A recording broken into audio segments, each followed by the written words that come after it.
नवंबर 27 के बाद ही हो रहा है, मतलब मेरे को जूनियर ही बता रहा था, मैंने भी चेक नहीं किया आपको। ये देखते हैं, एक बार चेक करना पड़ेगा ना भैया, क्या आया क्या नहीं आया, वो भी तो आइडिया नहीं होगा। चलो।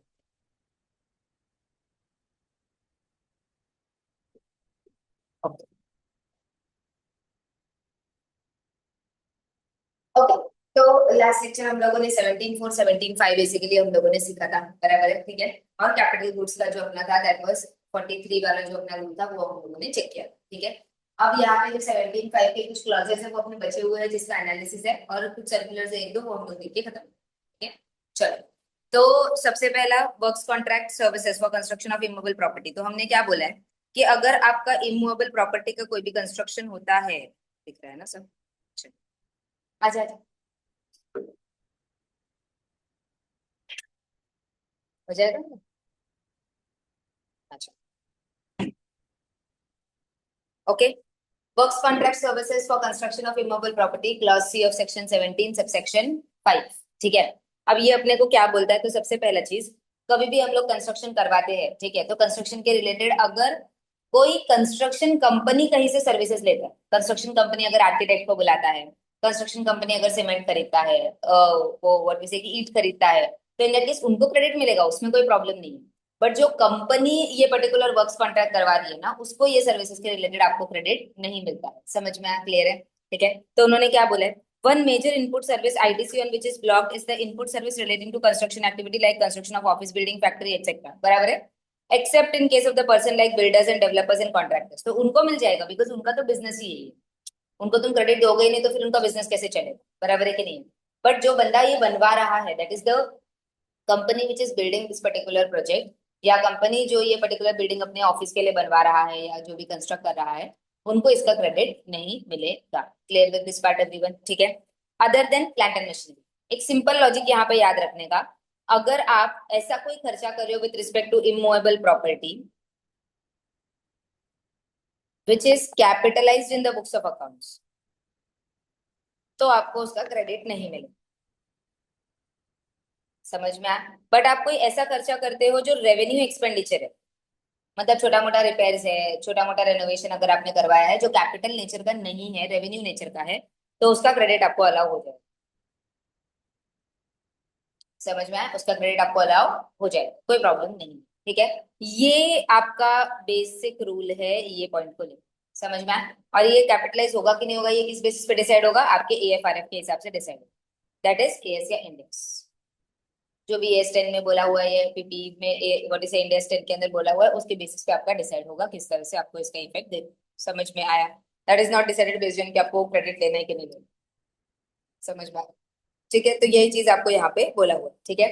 वर्क्स कॉन्ट्रैक्ट मतलब क्या होता है? Nothing but works contract, nothing but आपका सर्विसेज प्लस गुड्स दोनों होता है, तो हम उसको क्या बोलते हैं? वर्क्स कॉन्ट्रैक्ट, ठीक है। Essentially the works contract is composite supply involving both goods as well as services है। however under the GST law the ambit of works contract has been confined only to immobile property। मतलब क्या, अगर यही works contract plant and machinery का होगा ना, तो उसका फुल्ली अलग, भले वो कैपिटलाइज करो या भले वो रेवेन्यू एक्सपेंडिचर में लेके जाओ, दोनों अलग हो। प्लांट एंड मशीनरी रिलेटेड अगर कोई भी आप खर्चा करते हो with respect to works contract, तो वो आपको अलग।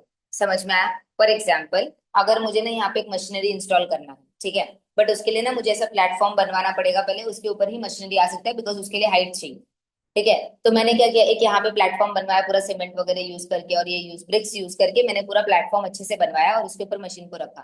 तो वो प्लेटफॉर्म बनाने का खर्चा is not immovable property, that is for the plant and machinery, तो वो भी मिल जाएगा, उसमें कोई प्रॉब्लम नहीं। समझ में आया? प्लांट एंड मशीनरी रिलेटेड अगर कोई खर्चा करते हो with respect to works contract, तो वो आप लोगों को मिल जाएगा। बट इमूवेबल प्रॉपर्टी रिलेटेड अगर कुछ रहेगा तो वो चीजें आपको नहीं मिलेगी। Clear with this? ठीक है। इमूवेबल प्रॉपर्टी का मतलब तो अपने को पता ही है, क्योंकि वो आपके जीएसटी लॉ के अंदर डिफाइंड है, तो हम जनरल क्लॉजेस के अंदर जाते हैं। तो नथिंग बट कोई भी पर्टिकुलर ऐसा चीज जो लैंड व्हाट इज के साथ अटैच्ड है, permanently fasted to anything on the earth. समझ में आया? तो मतलब फिक्स्ड नेचर का है, तो उसको हम बोलते हैं immovable property.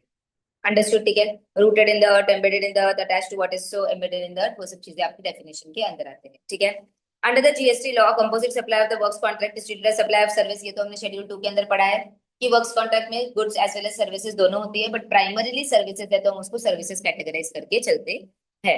ITC on the works contract is blocked except when it is for further supply of the works contract, ITC on works contract can be availed only by taxpayer in the same line of business. जैसे मैंने आपको बताया builder रहेगा तो चलेगा, कोई problem नहीं है। इमोबल प्रॉपर्टी अगर प्लांट एंड मशीनरी हुआ तो मिल जाए, बराबर है।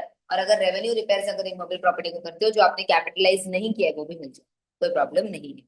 Clear with this? कंस्ट्रक्शन में क्या क्या आता है? Construction includes reconstruction, renovation, addition, alteration, repair, extent of capitalisation in the to the extent of capitalisation. Simple. तो जो जो पैसा आप इमोबल प्रॉपर्टी का कैपिटलाइज करते हो इन द बुक्स ऑफ अकाउंट्स वो हमारे लिए कंस्ट्रक्शन, बराबर है कि नहीं है? तो कुछ रिपेयर भी करवाए लेकिन अगर वो रिपेयर कैपिटल नहीं चलता है तो वो भी हमारे लिए क्या है? Construction. Understood? Anything which is capitalised in the value of the books of accounts in immovable property वो मेरे लिए कंस्ट्रक्शन। समझ में आया? सिंपल लॉजिक लेके चलने का। Clear with this? Plant and machinery का मतलब क्या होगा? Apparatus, equipment, machinery fixed by the earth और स्ट्रक्चरल सपोर्ट, बराबर है। एंड इंक्लूड्स द फाउंडेशन और द स्ट्रक्चरल सपोर्ट। इसके लिए मैंने आपको बोला कि वो मशीनरी रखने के लिए नीचे जो मैंने फाउंडेशन बनाया वो भी प्लांट एंड मशीनरी की डेफिनेशन है। भले वो है क्या, एक्चुअली देखने जाओ तो इमोबल प्रॉपर्टी, वो कभी हिलेगा नहीं वहां से, तो वो तो आपने फिक्स कर दिया ना अर्थ को, बट फिर भी वो क्या माना जाएगा? इमूवेबल। और सबका plant and machine. Clear with this part? Land, building, but excludes plant and machinery में क्या क्या नहीं आता है? It excludes civil structures, telecommunication towers, pipeline laid outside the factory premises, ये इसमें इंक्लूड नहीं होता है प्लांट एंड मशीनरी के अंदर।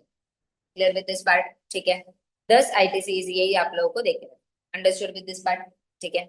ITC on the works contract for construction of movable property is available in three situations. पहला, availed by another works contract servicer, same line of the business. Plant and machinery अगर रहेगा तो आ जाएगा आप लोगों का थर्ड, कैपिटलाइज नहीं किया है तो आ जाएगा। समझ में आया? क्लियर है? ये सिंपल लॉजिक, ये तीन चीजें भी आपने याद रखा तो काफी है। क्लियर? नेक्स्ट, ये आपके एग्जांपल्स आपको देके रखे। Self construction of immovable property. तो कभी कभी हम लोग क्या करते हैं ना, हम लोग कोई कॉन्ट्रैक्टर को नहीं ढूंढते। फॉर एग्जाम्पल, अगर मुझे मेरा घर बनाना है या मुझे मेरे सीए के लिए ऑफिस बनाना है, मतलब मेरे ऑफिस में मेरे को एक सीए का फॉर्म ओपन करना है तो मुझे मेरे लिए ऑफिस बनाना है, ठीक है। तो मैंने सोचा अरे मैं कंस्ट्रक्शन वाले को ढूंढूंगी, वो अपना लेबर लेके आएगा, वो सब चीजें लेके आएगा। मुझे वैसा नहीं चाहिए, मैं एक काम करूंगी, मैं लेबर अलग से ढूंढूंगी, मैं खुद मटेरियल लेके आऊंगी, मैं खुद एक आर्किटेक्ट को बुलाऊंगी और मैं सारा कंस्ट्रक्शन खुद कंडक्ट करूंगी। मतलब सेल्फ कंस्ट्रक्टेड प्रॉपर्टी, खुद से हम लोग WIP वाला काम खुद कंस्ट्रक्ट करेंगे, जहाँ पे लेबर हम अलग से लेके आ रहे हैं, मटेरियल हम अलग से लेके आ रहे हैं, इक्विपमेंट्स हम लोग अलग से रेंट पे लेके आ रहे हैं या खरीद रहे हैं, आर्किटेक्चरल सर्विसेज या बाकी के सर्विसेज हम लोग अलग से लेके आ रहे हैं। ऐसा नहीं कि हमने किसी को कॉन्ट्रैक्ट दे दिया, सामने वाले बिल्डर को बोल दिया कि मुझे ये बिल्डिंग ऐसा ऐसा बना के चाहिए, वैसा वाला सिस्टम नहीं है। मैं हर जगह से सारी चीजें खुद कर, करेक्ट है कि नहीं? तो self construction of immovable property अगर आप करते हो ना, उसका भी अलाउड नहीं। सिंपल है, वर्क्स कॉन्ट्रैक्ट होता तो अलाउड नहीं होता, तो तुम सेल्फ कंस्ट्रक्ट करोगे तो भी आपको अलाउड नहीं होगा। Clear with this part? Because you are not in that line of business.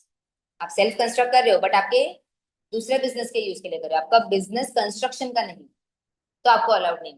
But एक डिफरेंस है, जब आप, और वो डिफरेंस आपको दिया हुआ है ना यहाँ पे, ये वाले पूरे पैराग्राफ के अंदर, ये पूरे पेज के अंदर दिया हुआ है। क्या दिया हुआ है पता है? यहाँ पे आपको एक्सप्लेन करती हूँ। सिंपल है, जब आप वर्क्स कॉन्ट्रैक्ट लेते हो ना, तो वहां पे यूज होता है other than plant and machinery. मतलब प्लांट एंड मशीनरी रहेगा तो मिल जाएगा, अदर देन दैट रहेगा तो नहीं मिलेगा, बराबर है। और जब हम लोग वर्ड यूज करते हैं ना सेल्फ कंस्ट्रक्टेड प्रॉपर्टी, तब वहां पे वर्ड्स यूज होता है अदर देन प्लांट और मशीनरी, बराबर है। तो ये केस एक्चुअली ना सुप्रीम कोर्ट में गया था, और सुप्रीम कोर्ट में क्या हुआ, उन्होंने यहाँ पे आर्ग्यूमेंट हुआ था कि ये प्लांट और machinery and plant and machinery जो सेम सेक्शन सेम सबसेक्शन के दो क्लॉजेस है, 17 सबसेक्शन 5 के ही दो क्लॉजेस है ना, बराबर है। सेम जगह पे दो अलग अलग आपकी वर्डिंग्स यूज हो रही है, तो ये वर्डिंग्स जो है वो गलती से आपकी एंड और हो गई थी, जहाँ पे आपका मीनिंग तो सेम ही है बट आपने अलग अलग लिखा है, ऐसा कुछ है कि दोनों का मीनिंग ये है कि इंटरप्रिटेशन चेंज हो जाता है। क्योंकि देखो मशीनरी में मशीनरी चाहिए, अपरेटस और वो सब चीजें चाहिए। प्लांट तो हम लोग बिल्डिंग को भी प्लांट बोलते हैं कभी कभी, फैक्ट्री को प्लांट बोलते हैं कि नहीं बोलते? बोलते हैं, बराबर है कि नहीं? तो उसमें प्रॉब्लम हुई क्योंकि प्लांट और मशीनरी बोला तो मतलब सिर्फ अगर बिल्डिंग है जो फैक्ट्री के जिस तरह काम कर रही है या ऐसा कुछ काम कर रही है तो वो भी तो अलाउ हो जाएगा। बट मैंने जब प्लांट एंड मशीनरी बोला तो वहाँ पे प्लांट भी चाहिए मशीनरी भी चाहिए, तो जब तक मशीनरी साथ में नहीं आएगा तब तक उसका क्रेडिट अलाउड, बराबर है। तो this was a question which went to Supreme Court, और सुप्रीम कोर्ट ने ये सारा चीजें चेक किया और उन्होंने बोला कि ये कोई ऐसा ग्रामेटिकल मिस्टेक नहीं है, this is not some kind of grammatical mistake जहाँ पे वहां पे एंड यूज किया और यहाँ पे और यूज किया. This is a deliberately done. ये डेलिबरेटली आप लोगों ने किया हुआ. समझ में आया? क्लियर है? तो आपका जो जीएसटी लॉ है उसने डेलिबरेटली वहां पे एंड डाला है और यहाँ पे और डाला है. उसके पीछे रीजन ये है कि जब वर्क्स कॉन्ट्रैक्ट होगा तो this is in the nature of business वाला पार्ट, मतलब बराबर है.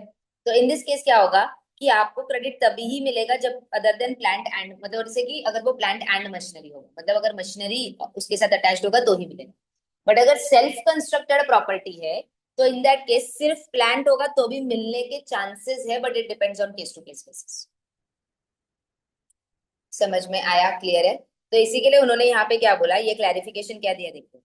Thus, the Supreme Court held that the question as to whether the mall, warehouse, or any building other than a hotel or cinema theater can be classified as a plant within the meaning of the expression plant or machinery is a factual question which has to be determined keeping in mind the business of the registered person and the role of the building that plays in the said business. समझ में आया? तो वो building, उस जो भी self constructed property है वो क्या रोल प्ले कर रहा है, वो सब चीजें देख के आपको डिटरमाइन करना पड़ेगा कि वो प्लांट को प्लांट के डेफिनेशन में डाल सकते.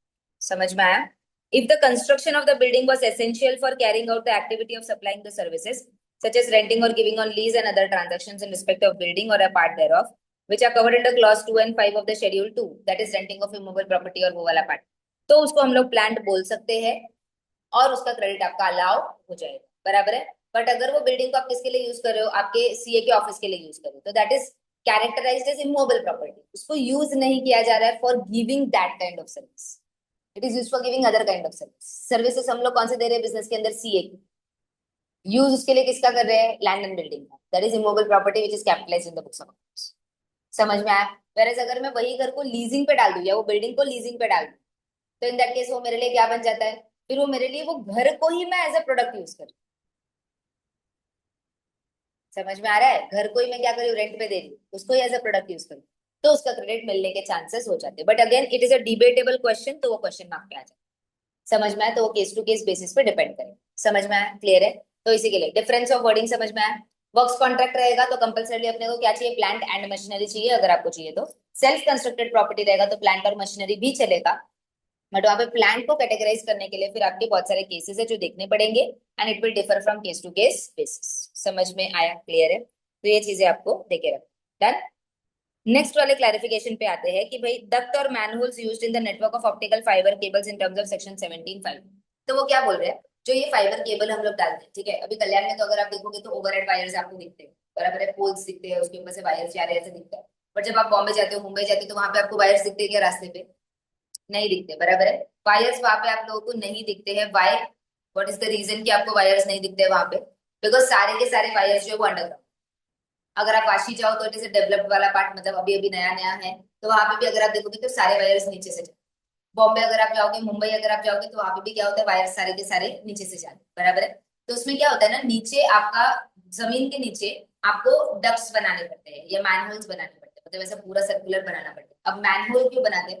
मतलब उसमें एक पर्सन उतर सकता है, वहां से ऑप्टिकल फाइबर और केबल सारे के सारे आपके ट्रांसफर होते हैं. तो उसमें आप बोलोगे कि मैम मैडम बंदे को क्यों उतरना है? तो इन दैट केस इसका आपने एक बार डाल तो दिया, चलो भाई, इसका मेंटेनेंस, चूहे ने काट दिया, ये किया, वो किया, कुछ भी हो सकता है. करेक्ट है? तो मेंटेनेंस के लिए there should be some kind of what is की फिजिबिलिटी व्हिच इज अवेलेबल. तो इसके लिए ये लोग मैनहोल्स बनाते हैं या डक्ट्स बनाते हैं जहाँ पे क्या हो सकता है कि बंदा नीचे उतर सकता है और अंदर जाके वो लोग रिपेयर्स एंड मेंटेनेंस का काम या कुछ अगर चेंजेस करने का काम है, कुछ अपडेट करने का काम है, तो वो लोग वहां पे कर सकते हैं. ठीक है? तो अब यहाँ पे क्वेश्चन में ये आया कि ये जो डक्ट और मैनुअल है ना, इसको हम लोग क्या मानेंगे? इसको इमूवेबल प्रॉपर्टी मानेंगे और क्रेडिट अलाउ नहीं करेंगे, कि इसको प्लांट एंड मशीनरी की डेफिनेशन में लेंगे और इसको क्रेडिट अलाउ करेंगे? क्वेश्चन समझ में आया? बिकॉज ये जो है ना परफेक्टली इमूवेबल प्रॉपर्टी है और ना परफेक्टली प्लांट एंड मशीनरी, कहीं ना कहीं दोनों में अलग अलग है. करेक्ट है? तो इसको कौन से वाले डेफिनेशन के अंदर लेना है, ये आपका क्लैरिफिकेशन रिक्वायर्ड था. तो उन्होंने क्लैरिफिकेशन देके बोला कि प्लांट एंड मशीनरी ने स्पेसिफिकली ये डक्ट और ऑप्टिकल फाइबर केबल्स के लिए जो यूजर है इसको स्पेसिफिकली एक्सक्लूड नहीं किया. टेलीकम्युनिकेशन टावर को एक्सक्लूड किया हुआ है, ये प्लांट एंड मशीनरी के अंदर इंक्लूड नहीं हुआ. अभी हमने ऊपर, बराबर है? बट अगर आप देखोगे तो उन्होंने किसको इंक्लूड नहीं किया, सॉरी किसको एक्सक्लूड नहीं किया फ्रॉम प्लांट एंड मशीनरी? ये डक्ट और मैनुअल्स को एक्सक्लूड नहीं किया है. तो इन दैट केस हम लोग उसको क्या मान के चलेंगे? प्लांट एंड मशीनरी मान के चलेंगे और उसका क्रेडिट अलाउड होगा, एक्सक्लूड नहीं. समझ में आया? स्टोरी क्लियर है? तो उन्होंने लास्ट में वही दिया हुआ है.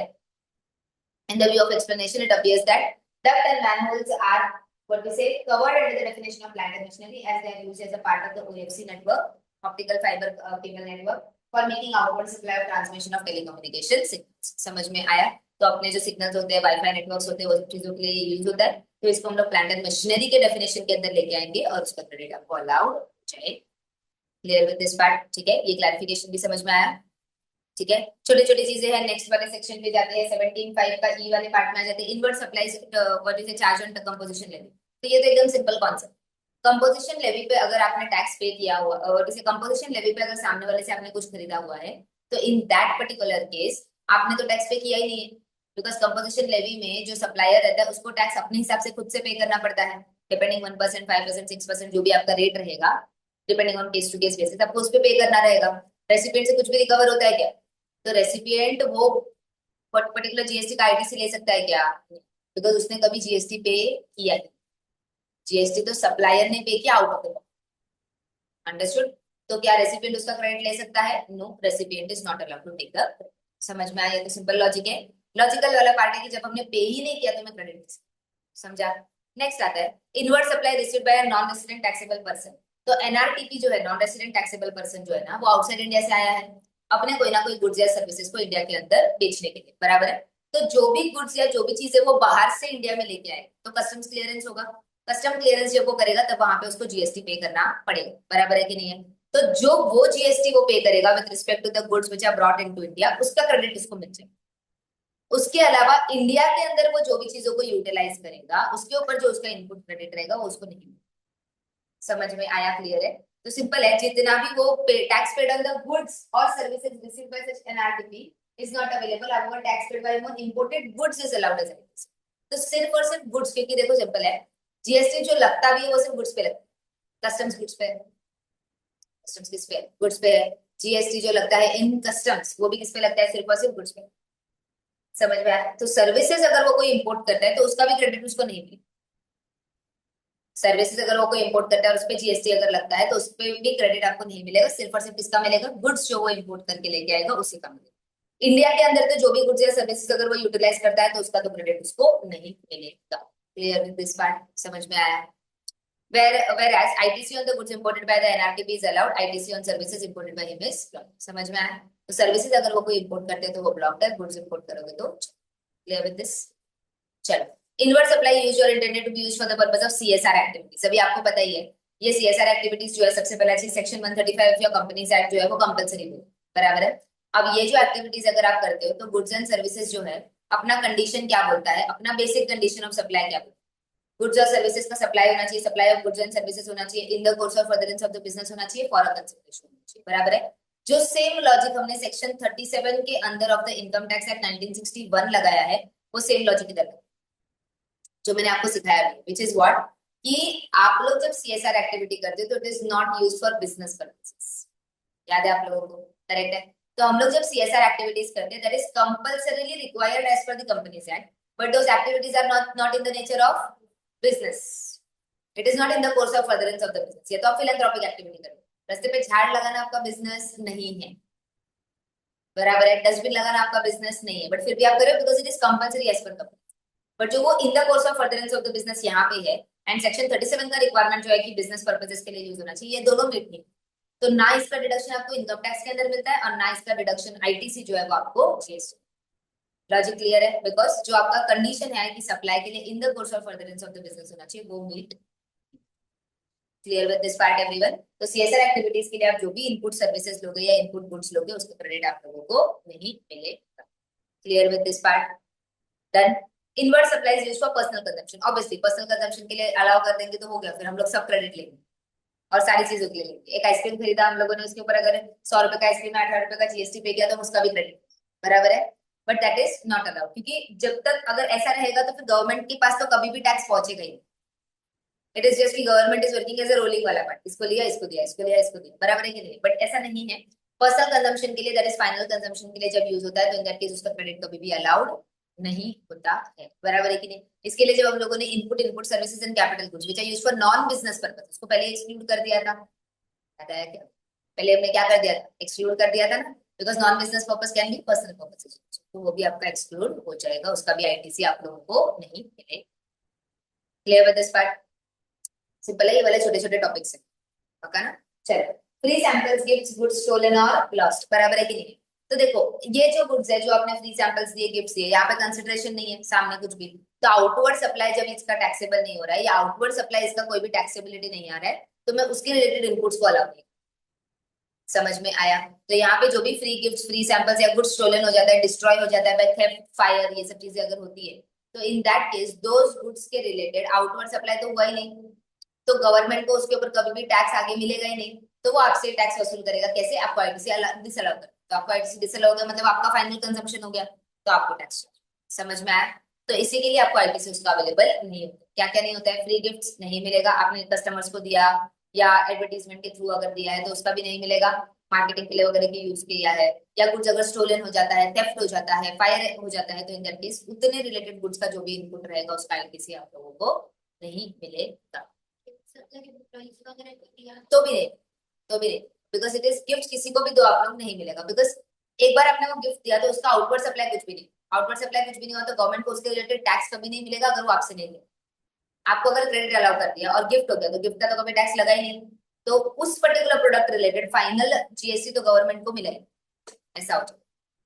समझ में आया? तो वो कैसे ले रहे, आपको आईटीसी अलाउ ही नहीं किया, मतलब आपने जो जीएसटी पे कर दिया वो फाइनल जीएसटी। समझा ना? Gift, anything which is given without consideration is a gift, बराबर है? वही चीजें आप लोगों को लेके चलनी है, ठीक है? क्या क्या चीजों का नहीं मिलता है? Goods dispose by way of gift, ठीक है, वो नहीं मिलेगा। Goods that are dispose by way of free samples, ये भी नहीं, इसका भी नहीं मिलेगा। लॉस्ट गुड्स नहीं मिलेगा, स्टोलन गुड्स नहीं मिलेगा, डिस्ट्रॉयड गुड्स नहीं मिलेगा, goods that are return of नहीं। समझ में आया? क्लियर है? कभी कभी हम लोग स्टॉक जो राइट ऑफ करते हैं उसका भी अपने को जीएसटी रिवर्सल करना पड़ता है, नहीं? Clear with this? ठीक है। ITC in the hands of supplier in respect of sales promotional gifts, सबसे पहले सैंपल्स एंड फ्री गिफ्ट्स दिया, नहीं मिलेगा ना, क्योंकि इसके रिलेटेड आउटवर्ड सप्लाई कुछ हुआ ही नहीं, तो अपने को नहीं मिलेगा। Clear with this? बट अगर वो बोला बाय वन गेट वन तो मिल जाएगा, yes, because by one get one को सप्लाई भी हमने माना, बराबर है कि नहीं? बाय वन गेट वन को हमने सप्लाई माना है, because it is two products for the price of one, तो हम लोग आईटीसी भी उसी तरह से अलाउ कर देंगे पूरा काम। क्लियर है? डिस्काउंट इंक्लूडिंग बाय मोर सेव मोर ऑफर, ये भी मिल जाएगा, कोई प्रॉब्लम नहीं है, बिकॉज डिस्काउंट्स दे रहे हो ना, प्रोडक्ट का प्राइसिंग तो आ ही रहा है, तो इन दैट केस ऑल्सो आपको आईटीसी मिल जाएगा। समझ में आया? क्लियर है? सेकेंडरी डिस्काउंट्स के ऊपर आपको आईटीसी नहीं मिलता है, बराबर है कि नहीं? तो in this discount which are not known at the time, discount shall be not excluded by determining the value. ITC में इसमें कोई फर्क नहीं पड़ेगा, डिस्काउंट डिसअलाउ कर देते हैं सेकेंडरी डिस्काउंट को, तो होता ही है ना, बट आईटीसी में इसमें कोई फर्क नहीं पड़ेगा, बिकॉज प्रोडक्ट के ऊपर तो आपने चार्ज किया हुआ है, तो आप आईटीसी ले सकते हो, कोई प्रॉब्लम। ठीक है। अब यहाँ पे एक और सर्कुलर है, ये सर्कुलर क्या बोलता है ये ध्यान, ठीक है? एक्सपायर्ड मेडिसिन या ड्रग्स जो होते हैं, ठीक है, अभी मेडिकल वाले के पास हम लोग जाते हैं, ठीक है, मेडिकल वाले के पास बहुत सारे मेडिसिन होते हैं, कभी खड़े रह के हमने सोचा कि ये इतने सारे मेडिसिन को बेचता है, बट इसके पास ये मेडिसिन पड़े पड़े एक्सपायर भी तो होते होंगे, बड़े बड़े ये मेडिसिन जो है वो एक्सपायर भी तो होंगे, तो ये एक्सपायर्ड स्टॉक का करते हैं क्वेश्चन, बराबर है? पहला चीज, अगर ये एक्सपायर्ड स्टॉक को वो लोग डिस्ट्रॉय कर देते तो उसका क्रेडिट आपको नहीं, सिंपल, क्योंकि वो ऊपर दिया हुआ है अभी हमने, बराबर है कि अगर आपने डिस्ट्रॉय कर दिया या फेंक दिया या कुछ अगर ऐसा कर दिया, तो in that case right of कर दिया बुक्स ऑफ अकाउंट से, तो आपको नहीं मिलेगा। क्लियर है ये वाला पार्ट? दूसरा, कभी कभी क्या होता है ना यहाँ पे, कि जो आपका ओरिजिनल है, फॉर एग्जाम्पल ओरिजिनल मैन्युफैक्चर है, सिप्ला हो गया या सन फार्मा हो गया, या और जैसे कि आपका टाटा वन एमजी हो गया, जो भी ये प्रोडक्ट्स को मैन्युफैक्चर कर रहे हैं ना, तो ये लोग क्या करते हैं ना, ये लोग बोलते हैं कि एक्सपायर्ड गुड्स है, आप हमको रिटर्न भेज, आप उनको क्या कर दो, रिटर्न भेज दो, बराबर है कि नहीं? रिटर्न भेज देंगे ना, तो इसमें दो पार्ट हो सकते हैं। जब रिटर्न भेजते हो तो या तो वो आपको क्रेडिट नोट इशू करेगा, बराबर है, या तो फिर आप ऐसे रिटर्न करोगे जैसे कि आप उनको सप्लाई, इनवॉइस इशू। समझ में आया? अगर क्रेडिट नोट इशू होता है तो इन दैट केस क्या करना पड़ेगा, उतना बेसिकली आईटीसी आप लोगों का रिवर्स हो जाएगा और उतना मिल जाएगा। समझ में आया? तो वो आपका इफेक्ट आ जाएगा एज ए डिस्काउंट वाला, जैसा अपन लेके चलते हैं उसी। समझ में आया? तो क्रेडिट नोट का कॉन्सेप्ट उस तरह से चलेगा कि आपने जितना आईटीसी लिया हुआ रहेगा उतने अमाउंट का आपको रिवर्सल वगैरह पास करना पड़ेगा, सामने वाला बंदा जो है वो आपका ले लेगा, बराबर है कि नहीं? करेक्ट है? क्रेडिट नोट आपका इशू हो जाएगा, करेक्ट है? ठीक है, तो ये बेसिस पे आ जाएगा। और अगर आप as a medical store Sun Pharma को इनवॉइस इशू करते हो कि ये लो आपके गुड्स सेल सेल कर दिया, ऐसा बात नहीं, एक्सपायर्ड गुड्स को हमने कंपनी को रिटर्न सेल कर दिया, तो इन दैट केस आपने जो क्रेडिट किया वो तो ले लिया है, आपके लिए जो सेल होगा वो आउटवर्ड सप्लाई होगा, तो आपके आउटवर्ड सप्लाई में आ जाएगा, और सन फार्मा फिर इसके ऊपर क्या कर सकता है, क्रेडिट, तो ये भी आता है। समझ में आया? क्लियर है? हाँ, सन फार्मा बाद में अगर उसको डिस्ट्रॉय करता है तो उनको भी क्रेडिट नहीं मिलेगा। अगर उसको वो लोग क्या करते हैं, कुछ व्हाट से ट्रीटमेंट वगैरह करके वापस से प्रोडक्ट्स में यूज कर लेते तो मिल जाएगा। स्टोरी क्लियर है? समझ में आया? तो क्रेडिट नोट के थ्रू रहेगा तो अपने को रिवर्सल पास करना पड़ेगा, इनवॉइस रहेगा तो ये ले लेगा, ये आउटवर्ड सप्लाई बना देगा और ये वाला इनकम। सिंपल लॉजिक, ठीक है। लास्ट वाला part, tax paid in the case of fraud, detention, confiscation. ये कोई भी टैक्स अगर आप लोग पे करते हो which is after appeal and all, तो इसका क्रेडिट तो कभी नहीं मिलेगा, बिकॉज इसमें तो आप क्रेडिट नहीं बोल सकते। समझ में आया? क्लियर है? एक और क्लैरिफिकेशन था यहाँ पे इंश्योरेंस के लिए, ठीक है। अब इंश्योरेंस के लिए क्या था वो यहाँ पे सुनो। जब भी हम लोग जनरल इंश्योरेंस निकालते हैं तो जनरल इंश्योरेंस मोटर व्हीकल और ये सब चीजों का हम लोग निकालते हैं, बराबर है कि नहीं? तो अब इस केस में उन्होंने क्या बोला कि हम लोग कभी भी समझो कि मेरा एक्टिवा का इंश्योरेंस, ठीक है। अभी इसमें दो होते हैं, एक तो रजिस्टर्ड इंश्योरेंस होते हैं जहाँ पे अगर आप जाके, रजिस्टर्ड रिपेयर शॉप्स होते हैं इंश्योरेंस कंपनी के, जहाँ पे जाके आप रिपेयर करवाओगे तो कैशलेस होता है, मतलब आपको पे नहीं करना है, आप रिपेयर करवा के आ जाओ, कंपनी इंश्योरेंस कंपनी सेट नहीं करनी, बराबर है। तो समझो मेरा एक्टिवा खराब हो, ठीक है, केस वन, एक्टिवा खराब हो गया, मेरा इंश्योरेंस है वो एक्टिवा का, और इंश्योरेंस कंपनी ने बोला था ये रिपेयर सेंटर है, अगर आप यहाँ पे जाओगे तो कैशलेस हो जाएगा, आपको करने की जरूरत नहीं है कोई भी पेमेंट, ठीक है। तो मैं वहीं पे गई, मैंने बोला कि ये देखो मेरा एक्टिवा खराब हो गया है, एक्सीडेंट हो गया है, तो इन दैट केस इसको रिपेयर करके दे दो। उसने रिपेयर किया, बराबर है। उस पर जो भी इनवॉइस बनाया वो इनवॉइस मुझे नहीं दिया, उसने बोला कि हाँ ठीक है हम लोग इंश्योरेंस कंपनी से सेटल कर, बराबर है। तो in this case the bill which will be issued for this repair वाला पार्ट, ये इशू किसको होगा? इंश्योरेंस कंपनी को होगा। इंश्योरेंस कंपनी क्या करेगा? इसके ऊपर पेमेंट कर, बराबर है, ठीक है। इस केस में जो भी ये रिपेयर सर्विसेज हुआ है, ये रिपेयर सर्विसेज का जो पेमेंट इंश्योरेंस कंपनी ने किया उसका आईटीसी पेमेंट, आईटीसी जो है वो इंश्योरेंस कंपनी को मिलेगा कि नहीं? Because insurance company is providing the outward supply of general insurance for which he is incurring N input expenditure of this repair services, तो उसको मिलेगा कि नहीं मिलेगा? तो मिल जाए, मोटर व्हीकल्स है फिर भी मिल जाए। क्यों? बिकॉज वो general insurance further business nature वाले पार्ट में आ जाता है, तो वो एक्सक्लूडेड नहीं होगा ब्लॉक में। समझ में आया? बट इसमें कंपलसरी है कि इनवॉइस जो है वो इंश्योरेंस कंपनी का। अब कभी कभी क्या होता है, हम लोग ना नॉर्मल रिपेयर सेंटर में चले जाते हैं, पर मतलब इस रजिस्टर्ड वाले में नहीं जाते, नॉर्मल रिपेयर सेंटर में जाते। तो वहां पे जब हम लोग जाते हैं तो उन लोग हमको क्या बोलते हैं कि आप रिपेयर करवा लो, मेरे को इंश्योरेंस कंपनी थोड़ी पता है कि कौन है क्या है, आप जितना भी बिल है मैं इंश्योरेंस कंपनी के नाम पे बना देता हूँ, आप पेमेंट कर दो, बाद में आप इंश्योरेंस कंपनी से रीइंबर्समेंट, बराबर है, ठीक है। तो हमने क्या किया, हमने वहां पे पेमेंट कर दिया, समझो 5,000 रुपए का बिल बना, 5,000 रुपए हमने पेमेंट कर दिया इंश्योरेंस कंपनी के नाम पे, पूरा 5,000 रुपए का बिल बन गया, ठीक है। तो इंश्योरेंस कंपनी के पास हमने जाके क्लेम किया, इंश्योरेंस कंपनी बोला नहीं नहीं 5 नहीं मिलेगा, 4 ही मिलेगा इसके साथ। इंश्योरेंस कंपनी के नाम पे बिल कितना बना? 5,000, पर इंश्योरेंस कंपनी ने रीइंबर्स कितना किया? 4,000, तो क्रेडिट कितना ले सकता है? 4,000 का इक्विवेलेंट। समझा? क्लियर है? दूसरा, इंश्योरेंस सामने वाला जो रिपेयर वर्कशॉप था उसने सिर्फ और सिर्फ अपने नाम पे बिल बनाया, इंश्योरेंस कंपनी के नाम पे नहीं, तो in that case insurance company credit नहीं ले सकता, बिकॉज इनवॉइस किसके नाम पे होना चाहिए? व्हाट इज इंश्योरेंस कंपनी के नाम पे। अपना सेक्शन 16 का रिक्वायरमेंट है ना कि इनवॉइस होना चाहिए आपके नाम पे, तो वो मीट नहीं हो रहा है तो आप नहीं ले सकते। समझ में आया? तो वो कंडीशंस आपके यहाँ पे दिए हुए। अंडरस्टूड? ठीक है, जितना रिइंबर्समेंट करोगे उतना अवेलेबल होगा, इनवॉइस पे आपका नाम होगा तो ही अवेलेबल होगा, इनवॉइस आपके नाम पे होगा तो ही अवेलेबल होगा, अगर आपने इनवॉइस आपके नाम पे नहीं है तो अवेलेबल नहीं। इनवॉइस भले पूरे अमाउंट का है लेकिन आपका आईटीसी कितना मिलेगा? जितना रिइंबर्समेंट किया है उतना ही आप लोगों को मिलेगा। Clear with this part everyone? ठीक है, तो यहाँ पे अपना सेक्शन 17 जो है वो आपका पूरा खत्म होता है। इसके बाद हम लोग बाकी का प्रोविजन चालू करेंगे, दैट इज सेक्शन 18। एक बार यहाँ तक पूरा देख लो, ठीक है। जो मैंने आपको सर्कुलर्स वगैरह पढ़ा एक बार रीड आउट कर लो, अगर उसमें कोई लाइन में डाउट है या कुछ लॉजिक में डाउट है तो वो अपन डिस्कस करके फिर सेक्शन 18 के साथ आगे बढ़ेंगे। क्लियर? एक बार चेक। हॉस्पिटल के केस में अगर मैंने सिर्फ जो टैक्सेबल वैल्यू रहता है ना सिर्फ उसी का ही इन्वेस्टमेंट लिया है तो मैं आईटीसी ले सकती हूँ। फॉर एग्जाम्पल मैंने 10 लैपटॉप्स परचेज किए थे और वो मैंने फिर ए को ट्रांसफर कर दिया और ए से पूरा इन्वेस्टमेंट ले लिया, मतलब आउटसाइड इंडिया मैंने ट्रांसफर। तो फिर उस केस में अगर मैं ए से सिर्फ लैपटॉप का जो टैक्सेबल वैल्यू था जीएसटी रिइंबर्स नहीं कर पा रही तो वो जीएसटी का मैं आईटीसी वो अभी आएगा, वो प्रोविजन अभी सेक्शन 18 के अंदर है। अगर आप कैपिटल लैपटॉप पे कैपिटल एसेट, हाँ, तो कैपिटल एसेट जब आप ट्रांसफर करते हो और अगर आपने उसके ऊपर आईटीसी लिया हुआ है और तो इन दैट केस आपको अभी क्या करना पड़ेगा, वो एक तो शेड्यूल 1 के हिसाब से वो क्या बन जाएगा, विदाउट कंसीडरेशन करो, कंसीडरेशन के साथ करो तो आपका टैक्सेबल बन ही जाएगा एसोसिएटेड एंटरप्राइज में, बराबर है। तो इस केस में आपको देखना पड़ेगा कि आप कितना ट्रांजैक्शन कितने वैल्यू थे, तो वो वैल्यू के ऊपर करोगे या फिर मतलब जितने में मैंने खरीदा था ना सेम उतने मैंने का रीइंबर्समेंट ले लिया। रीइंबर्समेंट ले लिया ना, तो इन दैट केस क्या देखा जाएगा, तो अभी वो आगे जाके प्रोविजन करेगा। तो दूसरा ऐसा है कि अगर आप इसको बेचते हो तो इन दैट केस ऐसे देखा जाएगा, पहला ट्रांजैक्शन है इससे इतने में आप करो। दूसरा WDV of that particular asset by reducing 5% पर क्वार्टर पार्ट ऑफ द, वो रिड्यूस करके उसको WDV देगा। उसका जितना भी आइटम्स है whichever is lower, sorry whichever is higher उसके उतना sorry ITC हाँ whichever is lower है उतना आपको ITC ऐसा पता है वो है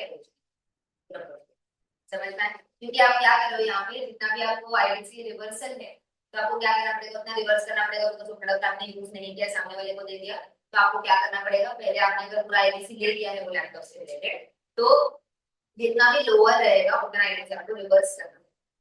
और अगर लिया ही नहीं पूरा, मतलब मुझे टोटल 1,10,000 में पड़ा और इंक्लूडिंग GST, तो मैंने 1,10,000 ही सामने वाले से रिकवर कर दिया। तो और GST लिया ही नहीं, तो ये ट्रांजेक्शन चलेगा कि नॉन कंप्लायंस हो जाएगा?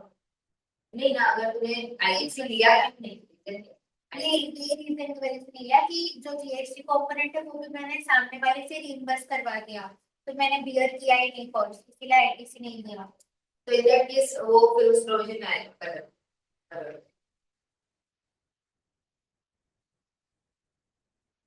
एक बार यहाँ पर पूरा चेक कर लो, ठीक है, क्लैरिफिकेशन के साथ देख लो क्या कर।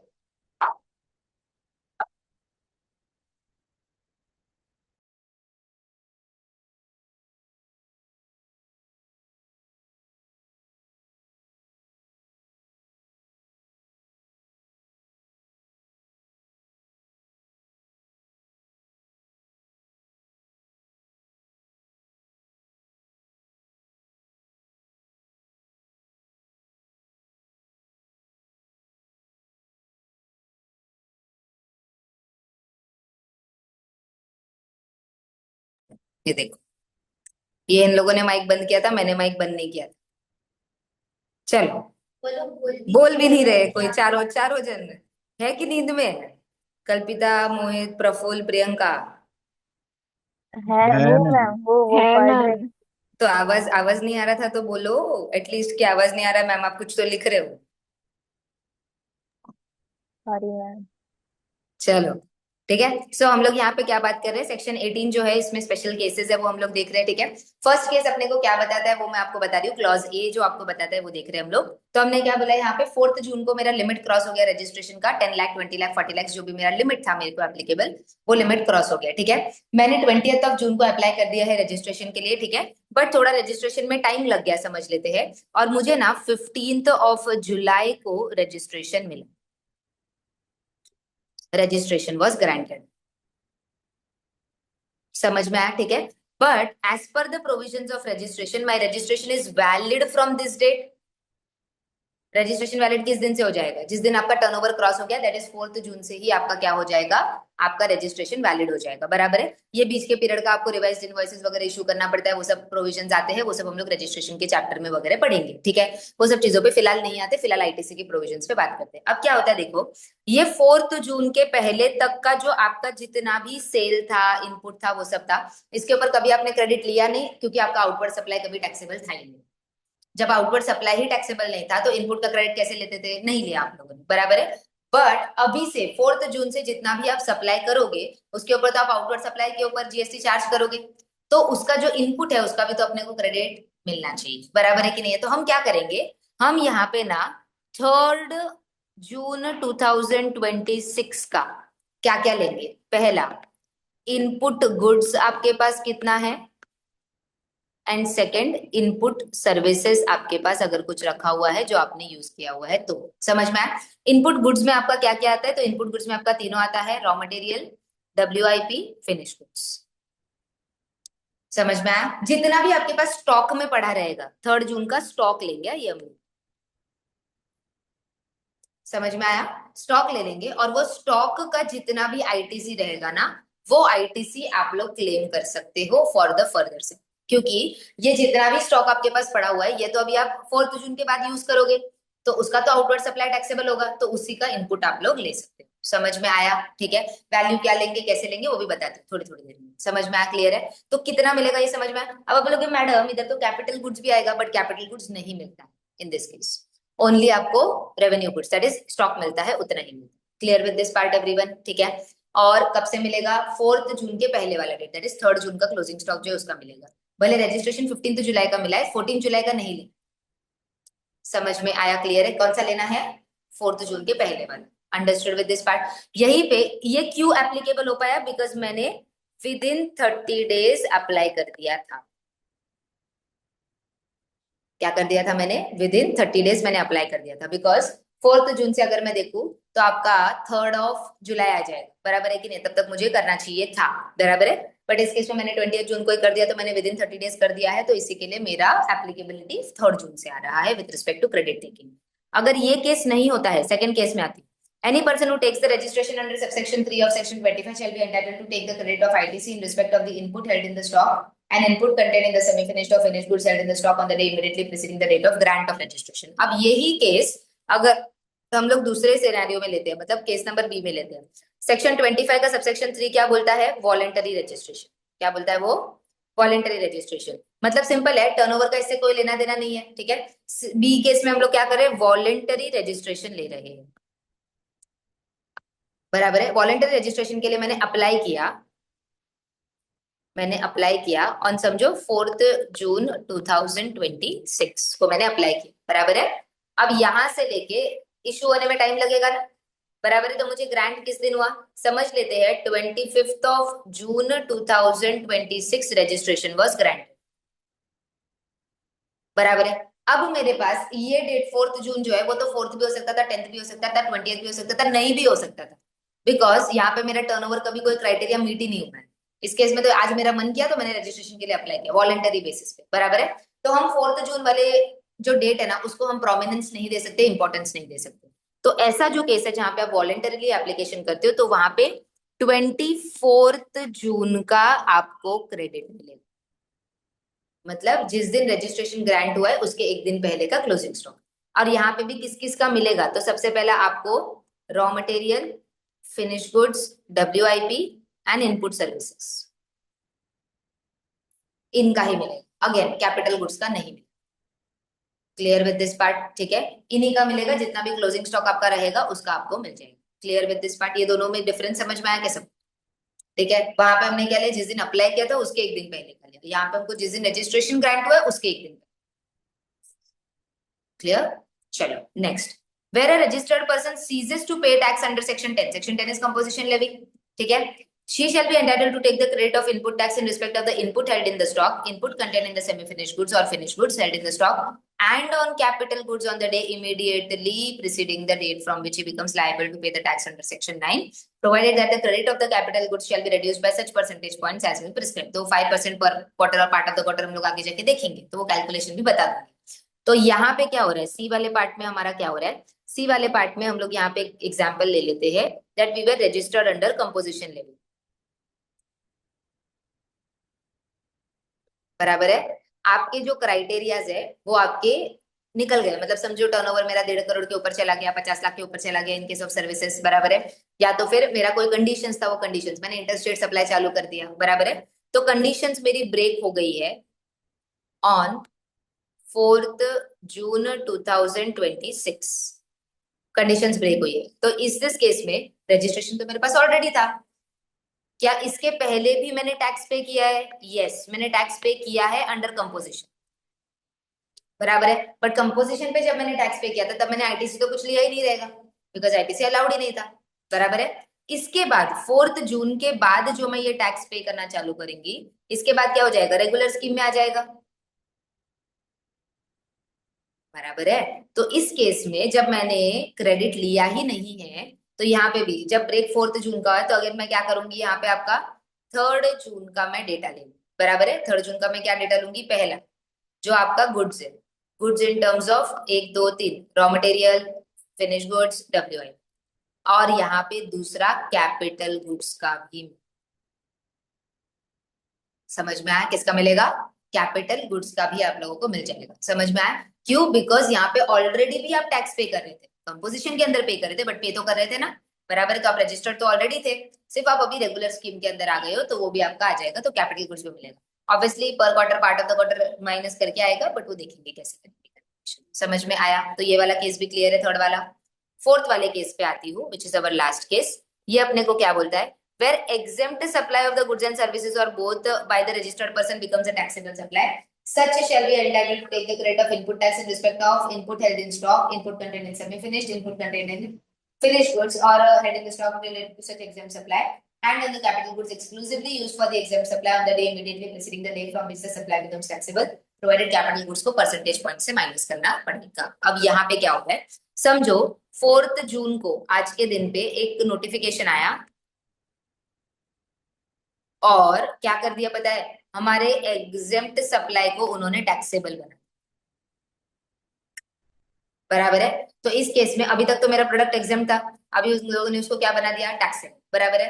ठीक है, अब मैंने उसके बेसिस पे क्या कर दिया, उसके बेसिस पे अभी मुझे टैक्स चार्ज करना पड़ेगा। ठीक है, अब मुझे एक बात बताओ, क्या मैंने जानबूझ के उसके ऊपर टैक्स नहीं पे किया था, कि गवर्नमेंट ने ना बोला था इतने टाइम तक?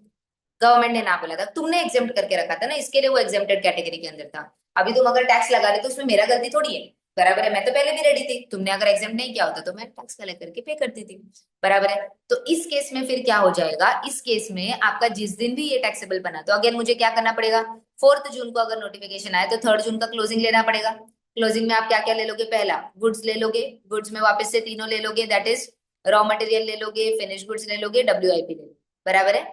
और दूसरा यहाँ पे कैच है, कैपिटल गुड्स आप ले सकते हो, बट कौन से वाले कैपिटल गुड्स, जो ओनली एग्जेम्प्ट सप्लाईज के लिए थे ना, वही वाले। इसके पीछे रीजन बताती हूँ, हमने कैपिटल का पढ़ा है, कैपिटल गुड्स के रिलेटेड जो ITC होता है वो हमने पढ़ा है। हमने क्या बोला था कि अगर वो प्योरली एग्जेम्प्ट सप्लाईज के लिए रहता है तो हम एक्सक्लूड कर देते हैं, बट अगर वो पार्टली टैक्सेबल और पार्टली एग्जेम्प्ट है तो हमने लिया था उसका क्रेडिट। और हमने क्या किया था, बाइफरकेट करते आए थे, टैक्सेबल के लिए हमने अलाउ किया था, एग्जेम्प्ट वाले के लिए हमने रिवर्सल पास किया था, याद आया? अब जिस दिन से आपका ये प्रोडक्ट टैक्सेबल बन जाएगा उस दिन से वो रिवर्सल बंद कर दो, क्योंकि एग्जाम सप्लाई 0 हो जाएगा, तो रिवर्सल बंद हो जाएगा, तो इन दैट केस क्रेडिट तो तुम ऑलरेडी पूरा ले चुके हो, रिवर्सल पास नहीं कर रहे हो, तो ऑटोमेटिकली उसका इफेक्ट आ गया। तो जो पर्टिकुलर कैपिटल गुड्स आप कंबाइंड सप्लाई के लिए यूज करते हैं, मतलब taxable as well as exempt, उसको कुछ नहीं करना। अभी आपको सिर्फ कौन सा लेना है, जो प्योरली आप किसके लिए यूज कर रहे थे, एग्जेम्प्ट सप्लाईज के लिए, बिकॉज उसका आपने क्रेडिट लिया ही नहीं था तब, तो वो अभी समझ में आया? जो दोनों के लिए यूज हो रहा था उसका क्रेडिट तो आपने ले लिया है, और बीच में आप रिवर्सल पास कर रहे थे, बस ये दिन से रिवर्सल बंद कर दो, तो आपका क्रेडिट पूरा ही मिल गया आप लोगों को बैलेंस पीरियड का।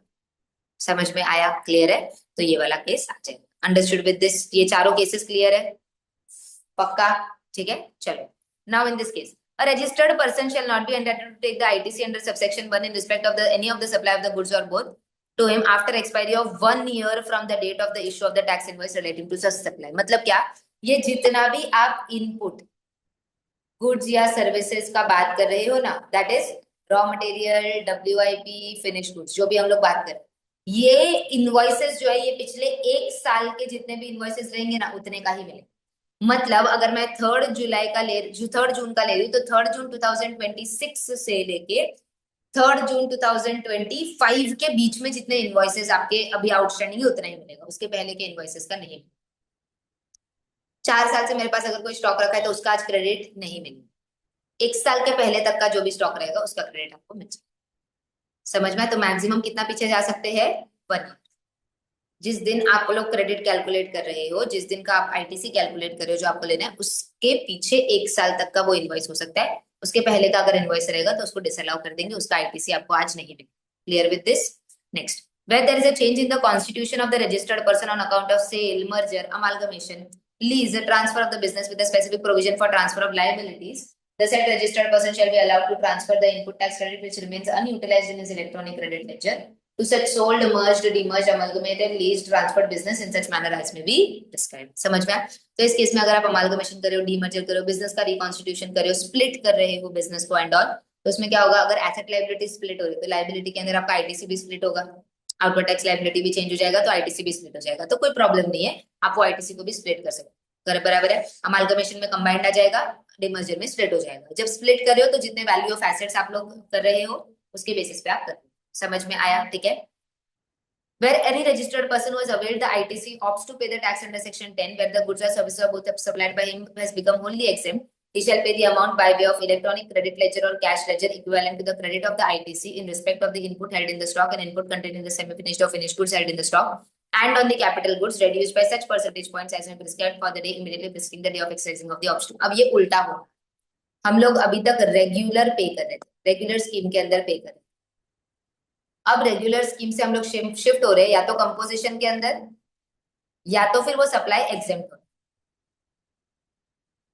समझ में आया? या तो वो सप्लाई क्या हो रहा है, एग्जेम्प्ट हो.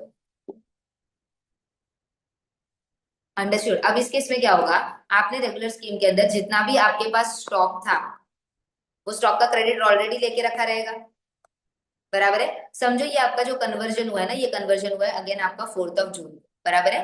तो आप क्या करोगे, जितना भी आपका 3 जून का क्लोजिंग स्टॉक था उतने क्लोजिंग स्टॉक का आपको जीएसटी रिवर्स करना पड़ेगा, credit,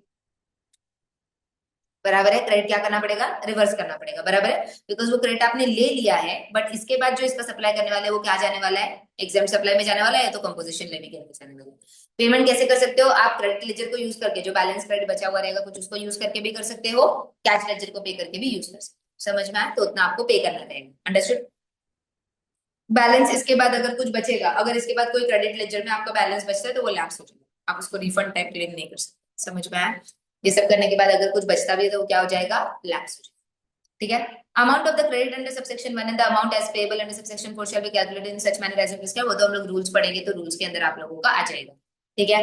in case of the supply of the capital goods और plant and machinery on which ITC has been taken the registered person shall pay an amount equal to the ITC. तो ये देखो ये तेरा कैसा, in case of supply of capital goods मतलब sale, transfer, barter, lease, rental, exchange,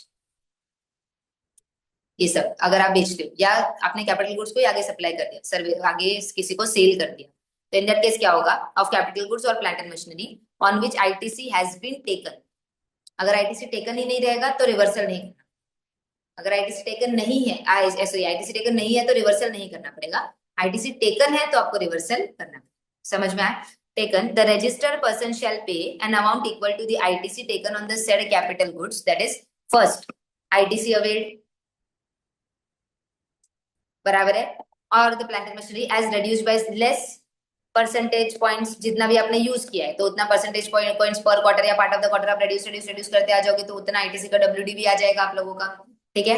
या तो फिर tax on the transaction value of such capital goods as determined whichever is higher. तो यहाँ पे रिवर्सल करना है तो हायर, क्लेम करना है तो हमेशा लो. समझ में? सेकंड इज जितने में आप बेच रहे हो that is transaction value. Transaction value के ऊपर जितना भी जीएसटी बनता है वो जीएसटी. तो ये रिड्यूस्ड वाला आईटीसी या तो ये जीएसटी, व्हिचएवर इज हायर उतना टैक्स आपको पे करना. समझ में आया? तो जब आप टैक्स पे करोगे तो या तो आप क्या करो, जितना आईटीसी आपका है माइनस करने के बाद वो आईटीसी या तो फिर ट्रांजैक्शन वैल्यू के ऊपर का जीएसटी, व्हिचएवर इज हायर उतना आपको पे करना. समझ में? इसका एग्जांपल भी लेती हूँ जब मैं आऊंगी आपके रूल्स के अंदर, क्योंकि रूल्स के अंदर इसका और स्पेसिफिक में दिया. ठीक है. Provided that where the refractory bricks, mould, dies, jigs and fixtures, मतलब ये छोटी छोटी चीजें हैं जो स्क्रैप के बेसिस पे अगर आप बेचते हो तो इन दैट केस आप सीधा सीधा ट्रांजैक्शन वैल्यू भी ले लोगे तो चलेगा, उसका कुछ ऐसा आईटीसी रिवर्सल वगैरह कैलकुलेट करने की जरूरत नहीं है. Clear with this? यहाँ पे आपका ये सेक्शन जो है वो था है. अभी हम लोग रूल्स पे रूल्स पढ़ेंगे. सेक्शन 6 में हाँ, लोग कस्टमर से कौन से जीएसटी चार्ज, कस्टमर से जो तू चार्ज करेगी ना वो ये वाला रहेगा, ट्रांजैक्शन वैल्यू वाला. तो बैंक से बियर करना पे बेयर करके पे करना पड़ेगा बिकॉज तूने आईटीसी उतना ज्यादा लेके रखा, इसलिए. समझ में आया? पड़ेगा. तो अभी अगर सेल हो रहा है तो हम लोग आउटवर्ड सप्लाई में भी ट्रांजैक्शन वैल्यू पे जो जीएसटी है वो तो हम लोग रिफ्लेक्ट करने ही वाले हैं. रिफ्लेक्ट करने वाला. तो सिर्फ डिफरेंशियल अमाउंट ही हमको आईटीसी रिवर्स करना पड़ेगा. हाँ उतना ही. यहाँ पर लिखा है ना, In case of supply of capital goods on which the ITC has been taken, the registered person shall pay an amount equal to the ITC. तो पे जब तो करने जाएगी तो ट्रांजैक्शन वैल्यू पे सिर्फ पे नहीं करना है, एडिशनल भी देखो ऐड करके आउटवर्ड टैक्स लायबिलिटी में ऐड करना है.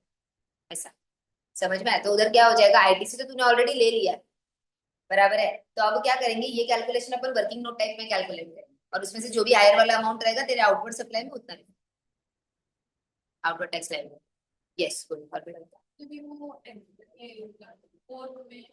फोर्थ में. हाँ, अभी रेगुलर से हम एग्जाम में आए, यस तो फिर जब भी हमने कैपिटल कुछ में जो आईटीसी ले लिया था, हाँ तो हमें वापस रिवर्स वो भी करना पड़ेगा ना, कैपिटल गुड्स भी तो है ना तेरे यहाँ, कैपिटल गुड्स का भी रिवर्स करना पड़ेगा, बट वो कितना रिवर्स करना पड़ेगा, जितना यूज किया है आपने एक टैक्सेबल सप्लाई के लिए उतना नहीं करना है, बचा हुआ ही करना है। उसका कैलकुलेशन कैसे करेंगे वो भी बता, समझ में आया, क्लियर है, ठीक है। तो कैपिटल गुड्स का भी करना पड़ेगा, स्टॉक का भी करना पड़ेगा। कैपिटल गुड्स का करेंगे कैसे, वो रूल्स में दिया है, तो आने दो मुझे रूल्स में, फिर बता, ठीक है, उसका एग्जाम्पल भी ले लूंगी नंबर्स के साथ। ओके चलो रूल्स चालू करूँ। पहला, the manner of claiming the credit in special circumstances, rule 40 अपने को देके रखा है, ठीक है। रूल 40 क्या बोलता है, the ITC claimed in accordance with the provisions of subsection 1 of section 18 on the input held in the stock and input contain in the semi finished और finished goods held in the stock और credit claim on capital goods for C and D, क्योंकि A और B के लिए नहीं था, सिर्फ सी और डी के लिए था, बराबर है। Of the said subsection shall be subjected to the following conditions. पहला, the ITC on capital goods in terms of the clause C and D, that is composition से आप टैक्सेबिलिटी के अंदर आ रहे हो या तो एग्जाम से आप टैक्सेबिलिटी के अंदर आ रहे हो, करेक्ट है, shall be claimed after reducing the tax paid on such capital goods by 5 percentage points per quarter or part of the quarter therefrom from the date of the invoice or such documents of the capital goods as received by the taxable person। अब इसका एक example लेती हूँ सी और D के, ठीक है। तो ये मैं किसके लिए एक्सप्लेन कर रही हूँ आपको, provision C and D, C and D का जो आपका क्लॉज है ना उसके लिए एक्सप्लेन, कैपिटल गुड्स का, ठीक है। समझो कि मैंने एक एसेट खरीदा था, ठीक है, एसेट परचेज किया था, कब परचेज किया था मैंने, 1 जून 2024 को परचेज किया, ठीक है।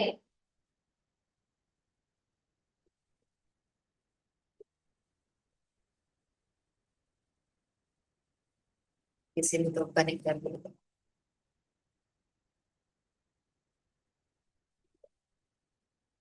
चलो 1 जून 2024 को मैंने परचेज किया था, ठीक है। तभी हम लोग या तो कंपोजिशन डीलर थे या तो हम लोग एग्जाम सप्लाईज कर रहे थे, बराबर है, ठीक है।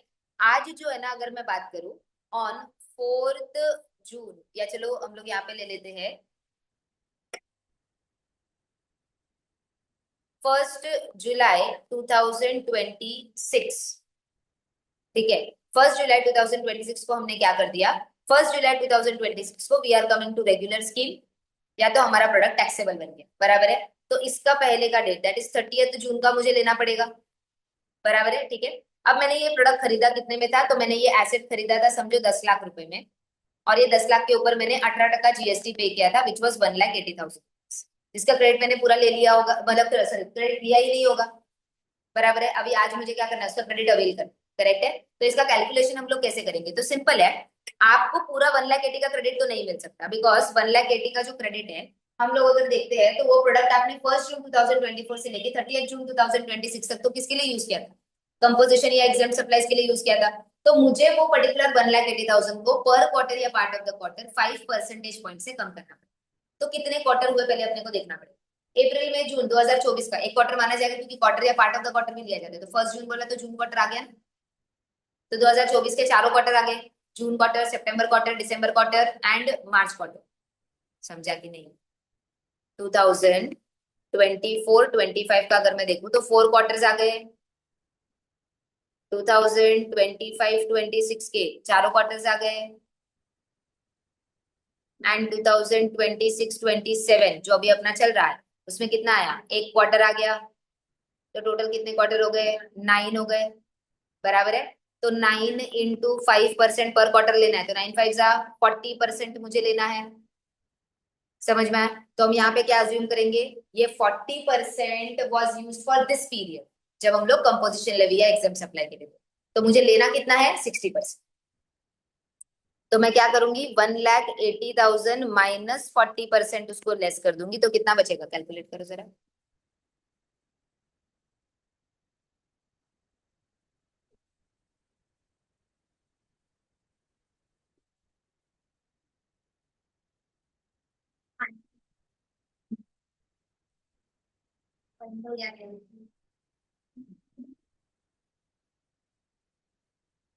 कैलसी बंद हो गया, कितना है, 1,08,000. सॉरी 1,08,000, 8,000. 1,08,000 की 1,12,000, 1,08,000. 1,08,000, हम 45% आएगा। चलो समझ में आया, कितना है आपका 1,08,000। तो 1,08,000 जो है वो मैं आज क्रेडिट क्लेम कर सकती, समझ में आया? तो जब मैं आपका 1 जुलाई 2026 को, यस, वो 9 × 5 है ना, तो 45% लेस नहीं होगा? क्या क्या क्या क्या क्या, एक सेकेंड ना, क्या हो गया? अच्छा 45 हो जाएगा, ओके, ये परसेंटेज 45 हो जाएगा। करो जरा वापस, क्या 99,000।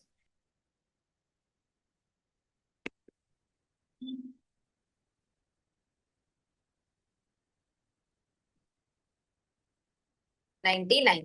समझ में आया? तो ये 99,000 का क्रेडिट जो है वो मैं क्या कर सकती हूँ, अवेल कर सकती हूँ अब। क्लियर विद दिस पार्ट, ठीक है? क्योंकि ये 99,000 ऐसा माना जाएगा कि ये अभी से आगे का क्रेडिट, तो मैं इसको अवेल कर सकती हूँ। Clear with this part everyone? Calculation समझ में आया क्या, कैसे किया? अंडरस्टूड? और ये 5% पर क्वार्टर और पार्ट ऑफ द क्वार्टर भी कैसे करना है वो समझ में आया? ठीक है, तो ये आपका जो होगा वो सी और डी के लिए होगा, क्योंकि कैपिटल गुड्स उसमें ही अलाउड है। ठीक है, इसमें किसी को डाउट? ऑनलाइन किसी को डाउट तुम लोगों को? देन चलो सेकंड वाले पे, हाँ बोल बोल ना बोल। देखो हम लोग एग्जाम सप्लाई कर रहे थे या हम लोग का कॉम्पोजिशन था, हाँ तो जीएसटी वाज इनएलिजिबल। बराबर है, या तो हम लोगों ने पीएनएल में उसको राइट ऑफ किया होगा या तो कैपिटल में ऐड किया होगा। करेक्ट है। कैलकुलेशन कर कर मतलब क्या होगा, मतलब हमने या तो उसको पीएनएल में डाल के हम लोगों ने इनकम टैक्स का बेनिफिट लिया होगा, बराबर है। कैपिटल में ऐड करके इनकम टैक्स का लिया हाँ, होगा। तो उस केस में क्या होगा, देख सबसे पहला चीज, ये कैलकुलेशन तो तुमको करना पड़ेगा। अब ये जो 99,000 है, इसका देखा जाएगा कि अगर तुमने इसको कैपिटल गुड्स में ऐड करके इसके ऊपर डेप्रिसिएशन लिया है, तो सेक्शन 16 की वजह से वो इनएलिजिबल है। सेक्शन 18 बोलता है तुमको मिलेगा, फिर जब मिलेगा अवेल करना रहेगा तो सेक्शन 16 अप्लाई करना पड़ेगा। तो सेक्शन 16 अप्लाई करने जाओगे तो उसमें क्या बोला हुआ है कि कैपिटल गुड्स पे अगर आपने क्लेम कर दिया होगा तो आपको नहीं मिलेगा डेप्रिसिएशन, अगर आपने क्लेम कर दिया होगा तो उन्होंने ऐसा बोला कि अभी ये हम अजम्पशन लेके चल रहे थे कि हर कोई उसको कैपिटलाइज करके चले, इनएलिजिबल होता है तो कैपिटलाइज। बराबर है, करेक्ट है, तो वही लेके करते हैं, तो जनरली ऐसा होगा, बट एक प्रोविजन उन्होंने देके रखा है कि अगर आपने नहीं किया हुआ रहेगा तो आप ये यूज कर सकते। देखो कैलकुलेशन तो अपने को करना ही पड़ेगा, इसके बाद तुम जाओ सेक्शन 16 के अंदर, और सेक्शन 16 के कंडीशंस तो ऑब्वियस है कि अपने को फुलफिल करने पड़ेंगे, तो ये आपको क्रेडिट मिलता है, अदरवाइज क्रेडिट मिलता ही नहीं। तो अगर वहां पे आपका व्हाट इज फुलफिल नहीं होता है, because you have claim the credit on the depreciation on the GST portion itself, तो इन दैट केस आपको क्रेडिट इस अलग हो जाएगा, वो नहीं मिलेगा। समझ में आया? क्लियर है? अंडरस्टूड? तो ये कैलकुलेशन उन्होंने देके रखा है ओपन एडेड कि आपने नहीं किया है तो आप ये कर सकते हो, ऐसा समझा? चलो, और किसी को कोई डाउट? देन चलो, the registered person shall within a period of 30 days from the date of becoming eligible to avail the ITC under subsection 1 of section 18 or within such further period as may be extended by the commissioner by the notification shall make a declaration electronic on the common portal in the form GST ITC 1 to the effect that he is eligible to avail the ITC as aforesaid। समझ में आया? तो क्या करना पड़ेगा, जिस दिन आपको ये पर्टिकुलर एलिजिबिलिटी क्राइटेरिया पता चला उस दिन से आप क्या करोगे, 30 डेज के अंदर ये पूरा कैलकुलेशन कैरी आउट करोगे। ये तो कैपिटल गुड्स का हो गया, इसके अलावा इनपुट सर्विसेज और वो सब का भी तो करना पड़ेगा ना, गुड्स का, WIP फिनिश गुड्स और ये सब, एक साल पुराना इनवॉइस देखना पड़ेगा, उसका वैल्यू निकालना पड़ेगा, कितना जीएसटी पे किया था वो देखना पड़ेगा, सारे इनवॉइसेस को निकाल के टोटल करना पड़ेगा और वो वैल्यू निकालना पड़ेगा, तो टाइम लग सकता है, तो इसलिए 30 डेज का टाइम देके रखा है, प्लस कमिश्नर एक्सटेंड कर सकता है अगर आप उनके सामने जाके प्लीड करते हो तो। करेक्ट है कि नहीं है? तो जो भी एक्सटेंडेड टाइम रहेगा आपको DRC 1 करके, GST ITC 1 करके फाइल करना है फॉर्म, जिसके अंदर आप ये डिटेल्स फाइल करके दे दोगे कि भाई आज से मेरा ये वाले पर्टिकुलर चीजें आ रही है, तो इस केस में मैं इतना एलिजिबिलिटी क्राइटेरिया के अंदर फॉल करता हूँ, इतना क्रेडिट मेरे लिए एलिजिबल है तो मुझे लेना है। Clear with this part? तो ये आप इन्फॉर्म कर दोगे गवर्नमेंट को। Second, provided that any extension of time limit notified by the commissioner of the state और कमिश्नर ऑफ यूटी, तो वो सारे चीजों के लिए एप्लीकेबल हो जाएगा, मतलब वो IGST, CGST, SGST, UTGST सबके लिए एप्लीकेबल हो जाएगा। ठीक है, next, the declaration under the clause B shall be clearly specifying the details relating to the input held in the stock, input contained in semi-finished, input contained in finished, और as the case में भी capital goods, अलग अलग bifurcation देना पड़ेगा। On the day immediately preceding the day on which he becomes liable to pay the tax under the case, मतलब कौन सा वाला रहेगा आप लोगों का? A वाले केस में अपन क्या लेंगे? फोर्थ, जिस दिन एलिजिबल हुआ था उसके एक दिन पहले वाला, इमीडिएटली प्रीसीडिंग। सेकंड, जिस दिन ग्रांट ऑफ रजिस्ट्रेशन है, सेकंड वाले केस में ग्रांट ऑफ रजिस्ट्रेशन का एक दिन पहले वाला ले लेंगे। जिस दिन आपका एग्जाम कंपोजिशन से आप रेगुलर में आ गए उसके एक दिन पहले का ले लोगे, जिस दिन एग्जाम सप्लाई निकल गया और वो रेगुलर टैक्सेबल बन गया उसके एक दिन पहले का। डेट्स आपको बता दे, तो डेट्स मैंने उधर ही एग्जांपल में कवर कर दिया था, तो यहाँ पे समझ में आया? ठीक है, the details furnished in the declaration under the clause B shall be duly certified by the practicing chartered accountant or a cost accountant if aggregate account on CGST, SGST, UTGST, IGST, मतलब सबका मिला के अगर आपका claim अगर 2 लाख के ऊपर है, एग्रीगेट बोला है मतलब सबका मिला के, अगर आपका claim of ITC is more than ₹2 lakhs on a total basis, तो इन दैट केस आपको सीए या सीएमए से सर्टिफिकेट लेना पड़ेगा कि आपने कैलकुलेशन बराबर से कैरी आउट किया है। Clear with this part? ठीक है। इससे कम अमाउंट का रहेगा अगर टोटल मिला के तो कोई प्रॉब्लम नहीं, आप डायरेक्टली ऐसे ही फाइल भी कर सकते हो। ITC claimed in accordance with the provisions of the clause C and D. C and D मतलब अपना exempt to taxable, composition to taxable, बराबर है। of section A, subsection 1 of section 18 shall be verified with the corresponding details furnished by the corresponding supplier in the form GSTR 1, 1A if any और GSTR 4 on the common portal। मतलब simple है, ये सिर्फ और C और D के लिए होगा, A और B के लिए नहीं होगा, क्योंकि A और B कभी टैक्सेबल थे ही नहीं। तो उनका हो सकता है कि आउटवर्ड सप्लाईज जो सामने वाले सप्लायर ने दिखाया नहीं हो, अनरजिस्टर्ड सप्लायर्स, तो आप कंसोलिडेटेड इनवॉइस वगैरह भी चलता है, प्रॉब्लम नहीं आता, बराबर है। बट अगर आप रजिस्टर्ड हो, कंपोजिशन डीलर हो या एग्जाम सप्लाईज की केस में आते तो आपका इंडिविजुअल इनवॉइसेस डाला जाता है। तो जब आप क्लेम करने के लिए जाओगे तो वो लोग क्या करेंगे, आपने जहां से खरीदा है वो करस्पॉन्डिंग सप्लायर ने अपने outward supply that is GSTR 1 के अंदर ये डिटेल्स को फिल इन किया था कि नहीं किया था फॉर दैट रिस्पेक्टिव पीरियड, ये लोग क्रॉस वेरीफाई करेंगे और फिर ही आपको क्रेडिट आना। तो ये सिर्फ और सिर्फ सी और डी के लिए होगा, ए और बी के लिए नहीं होगा। Clear with this part? समझ में आया? पक्का? Next, the amount of the credit in the case of the supply of the capital goods or plant and machinery for the purposes of subsection 6 of section 18 shall be calculated by reducing the ITC on the goods at the rate of 5 percentage points per quarter or part thereof। समझ में? ये तो हम लोगों ने किया था। Date कहां से पकड़ने? इनवॉइस ऑफ द गुड्स जो भी था उस दिन से आपका डेट। Clear with this? ये रूल पूरा समझ में आया? ठीक है। ये आपका transfer of credit on sale, amalgamation, merger, lease और ट्रांसफर ऑफ द बिजनेस। ठीक है। अब इस केस में उन्होंने क्या बोला? A registered person in the event of sale, merger, demerger, amalgamation, transfer, lease, rental, or change in the ownership of the business for any reason, furnish the details of such merger, amalgamation and all in the form GST ITC 02 कि भाई हम लोग ये merger कर रहे हैं, amalgamation कर रहे हैं, demerger carry out कर रहे हैं electronically on the common portal along with the request for transfer of unutilized ITC lying in his electronic credit ledger to the transferee। तो आप रिक्वेस्ट कर दोगे, इतना क्रेडिट मेरे पास रखा हुआ है, कंपनी अमालगमेट हो रही है, तो सामने वाली कंपनी को ये क्रेडिट आगे कैरी फॉरवर्ड करने के लिए दे दो। सामने वाला कंपनी के पोर्टल पे ये डिटेल्स दिखेंगे, वो लोग वहां से अगर एक्सेप्ट करते हैं तो वो क्रेडिट उनको ट्रांसफर हो जाए। समझ में आया? क्लियर है? ठीक है। Provided that in case of demerger जो रहेगा, tax should be apportioned on the ratio of value of assets. तो जो भी एसेट डिस्ट्रीब्यूट होंगे between demerger, party A party B को जाएगा, जितना वैल्यू ऑफ एसेट ट्रांसफर होगा उसी के बेसिस पे आपका स्प्लिट ऑफ जीएसटी भी हो जाएगा। और जब यहाँ पे आप वैल्यू ऑफ एसेट्स ले रहे हो, उसका एक एक्सप्लेनेशन दिया है। वैल्यू ऑफ एसेट्स में सारे एसेट्स लेने, मतलब जिस पे जीएसटी लिया है नहीं लिया है सब लेना, ओवरऑल बैलेंस शीट का एसेट। समझ में आया? जीएसटी के बेसिस पे नहीं, for a portion. Clear with this? ठीक है। The transferor shall submit a copy of certificate issued by the practicing chartered accountant or cost accountant in of such sale, demerger, amalgamation which has been done with respect to provision। अब यहाँ पे limit नहीं है 2 लाख का, because these are special cases। Sale, amalgamation, demerger, merger ये सब special cases के अंदर आते हैं। तो यहाँ पे अगर 2 रुपए का भी अगर आप क्रेडिट ट्रांसफर करते हैं तो आपको सर्टिफिकेट लेना ही पड़ेगा। जब जनरल वाले केसेस के ऊपर तो 2 लाख का लिमिट है, 2 लाख के अंदर रहेगा तो नहीं करना है, ऊपर जाएगा तो ही करना है, बट ये केसेस में आपको कंपल्सरीली कैरी आउट करना ही पड़ेगा। Clear with this part? ठीक है। Next, the transferee on the common portal shall accept the details by the transferor. तो ट्रांसफरर ने जो भी फाइलिंग किया है वो सामने दिखेगा ट्रांसफरी को, ट्रांसफरी उसको एक्सेप्ट करेगा और उसके बाद उसके क्रेडिट लेजर में वो रिफ्लेक्ट हो जाएगा। ठीक है। Input and the capital goods तो transfer shall be duly accounted for by the transfer in the books of accounts. तो वो तो ऑब्वियस है, बुक्स ऑफ अकाउंट्स के अंदर आपको क्या करना पड़ेगा? लेना पड़ेगा। समझ में आया? क्लियर है? अंडरस्टूड? यहाँ तक का रूल समझ में आया? नेक्स्ट रूल अपने को क्या बोला है? Rule 41A। ठीक है। Transfer of the credit on obtaining the separate registration for multiple places of the business with in the state और यूनियन टेरिटरी। तो समझो सेम स्टेट के अंदर पहले आपके 2 या 3 ब्रांचेस थे और आपने सिंगल रजिस्ट्रेशन लेके रखा था, बट अभी because of increase in the business and all आपको सेम स्टेट के अंदर आप ऐसा सोच रहे हो कि अलग अलग रजिस्ट्रेशन लेना चाहिए। तो आपने क्या किया, सेम स्टेट के अंदर जो आपके अलग अलग ब्रांचेस थे आपने अलग अलग रजिस्ट्रेशन लिया। तो इतने टाइम से तो आपका क्रेडिट एक ही जगह पे आ रहा था, अब जब आपने डिस्ट्रीब्यूट कर दिया तो आपको क्रेडिट भी डिस्ट्रीब्यूट करना पड़ेगा। तो सेम जैसा हम लोग सेल डीमर्जर का करते हैं ना, वैसे जितना एसेट आपने, जितना भी आपका न्यूली जगह पे आपने रजिस्ट्रेशन लिया है ना, with in 30 days of the new registration आप जीएसटी आईटीसी 2A के अंदर इलेक्ट्रॉनिकली फाइलिंग कर दो कि आपको वो ब्रांच पे कितना ट्रांसफर करो। समझ में आया? ट्रांसफर किस बेसिस पे होगा? जितने एसेट्स जाएंगे उसी बेसिस पे होगा, और एसेट्स टोटल वाले लेने हैं, नॉट जस्ट जीएसटी वाले क्लेम एसेट्स। समझ में आया? तो टोटल एसेट्स के बेसिस पे जितना वो ब्रांच पे आपके एसेट्स है उसके बेसिस पे आप क्या कर सकते हो? आईटीसी को डिस्ट्रीब्यूट कर सकते। Clear with this part? The newly registered person shall on the common portal accept the details of furnished by the transferor।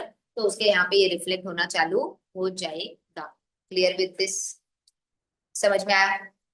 Next, manner of reversal of credit under subsection special circumstances. The amount of the items relating to the input held in the stock, input contained in semi-finished and finished goods held in the stock and capital goods held in the stock for the purpose of subsection 4 of section 18 and 5 of section 29 shall be determined in the following way.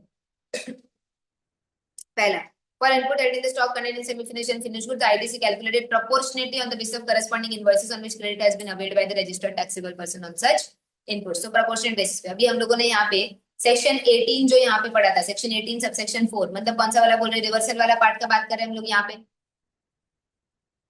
Reversal ना, क्योंकि हम लोग regular से किसमें चले गए, composition या तो फिर एग्जेम्प्ट सप्लाई में चले गए, बराबर है। तो वहां पे हम लोग बात करें तो यहाँ पे हम लोग को क्या करना पड़ेगा, what we will have to do is कि आपको क्या करना पड़ेगा, प्रोपोर्शनेट कैलकुलेशन करना पड़ेगा, बराबर है। So for input held in the stock, यहाँ पे हम लोग क्या करेंगे, जितने भी प्रोपोर्शनेट करस्पॉन्डिंग इनवॉइसेस बचे हुए हैं उनका क्रेडिट अपने को रिवर्स करना है। फॉर कैपिटल गुड्स आपको क्या करना है, input involved in the remaining useful life in the months shall be computed on pro rata basis based on the useful life considering as 5 years। तो समझो पिछले 3 साल 3 years and 7 months के लिए आपने ये कैपिटल गुड्स को यूज किया,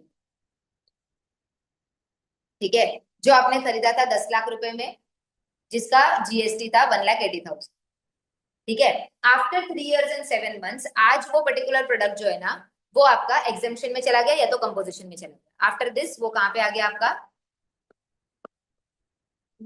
केम टू एग्जेम्प्ट या तो फिर कंपोजिशन डे।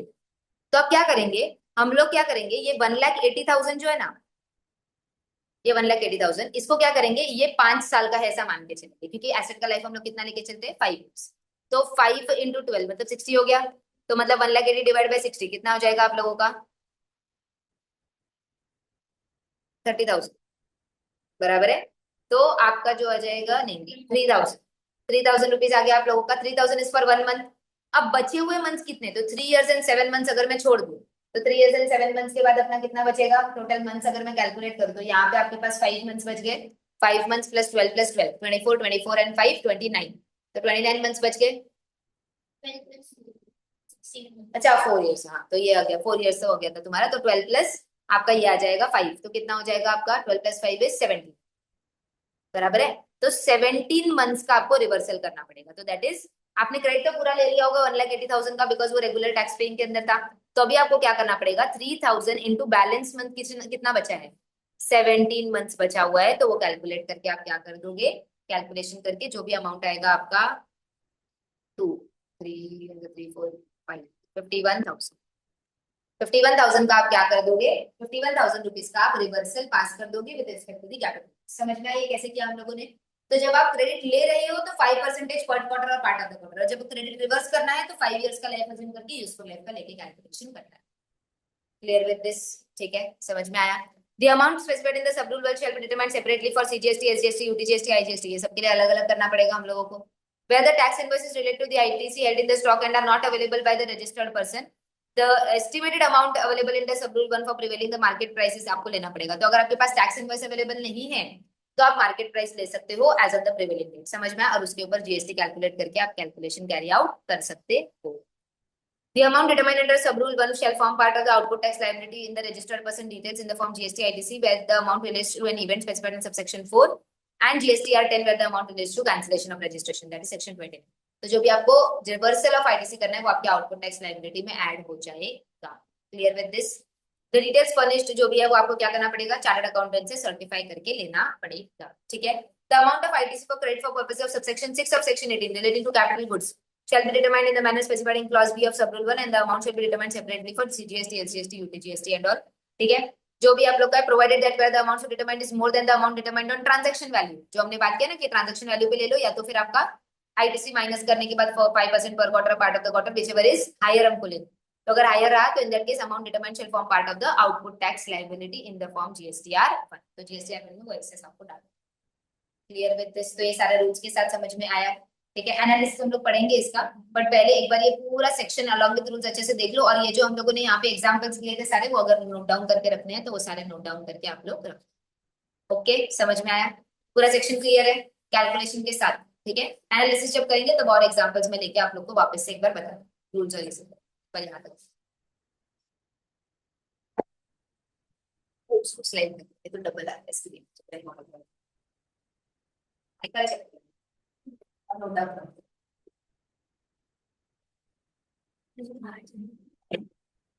पसंद आता है तो तू ये फोटो लेके